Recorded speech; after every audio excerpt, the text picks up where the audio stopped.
Assalamu alaikum everyone. Cikin wannan bidiyon zan nuna mana yadda mutum zai yi withdraw in hamster ɗin shi zuwa Bybit. Abu na farko za ka zo ka danna airdrop, danna sai ka yi scrolling ƙasa gaba ɗaya ga nan gurin inda aka ce reset withdrawal option, sai ka danna shi, sai ka danna reset and choose another option, sai ka danna OK. Shine step na farko. Step na biyu kamar yadda na ce za mu yi akan Bybit ne, gashi nan za mu zaɓa Bybit, za mu zaɓa yes I have. Step guda uku ne.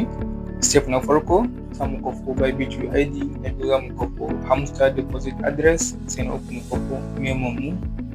So bari mu yi su yanzu. Idan ka zo ka shigo Bybit ɗinka kamar haka, abu na farko za ka yi ka zo kanan sama nan gurin yellow nan gurin ka danna shi, na danna shi, ga nan UID ka a nan gurin za ka danna wannan gurin ka copy shi, na danna nan gurin ga shi ya nuna copy a sama nan gurin. So sai mu koma hamster ɗin mu, sai mu pasting ɗin shi a nan na farkon UID mu kenan, sai na pasting UID, sai mu yi minimizing, za mu kwafo address, sai mu dawo baya, sai mutum ya zo shi nan gurin inda aka sa asset a ƙasan nan, sai ka danna shi, nan gurin ka danna deposit, nan gurin ka danna crypto, deposit crypto, ka zo search bar nan sama ka yi searching ɗin HMSTR, da ka yi searching da shi na fito a nan gurin ƙasa Hamster Kombat, sai ka danna shi, sai ka zaɓi ton nan gurin ka danna shi,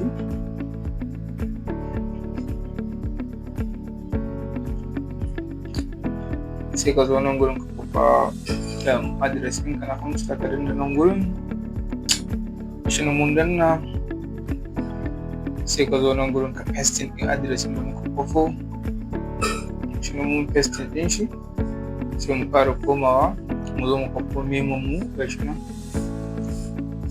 sai mu kwafo memo address, sai mu zo nan gurin mu pasting memo address mu. Yawwa mun gama sawa duka ga shi nan, komai mun sa normal, sai ka zo kanan gurin ka sa save and choose nan gurin, shi na danna, mun gani sun sa mana well done, stay tuned with update, thanks. So kai withdrawal in ka successful kenan, ba wani matsala insha Allah. So mun gode wanda bai subscribe channel din nan ba, za ka yi subscribe saboda da zarar mun ɗaura bidiyo YouTube za ta maka notification ta sama, ka dinga samun update. Akwai link zan ajiye a description, sai ka join WhatsApp group din mu domin ƙarin bayani kuma da latest update. Sai ka danna nan gurin thanks. Da shi kenan withdrawal din mu yayi normal.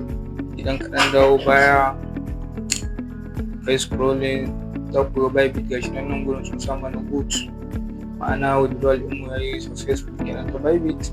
Za mu jira su tura mana.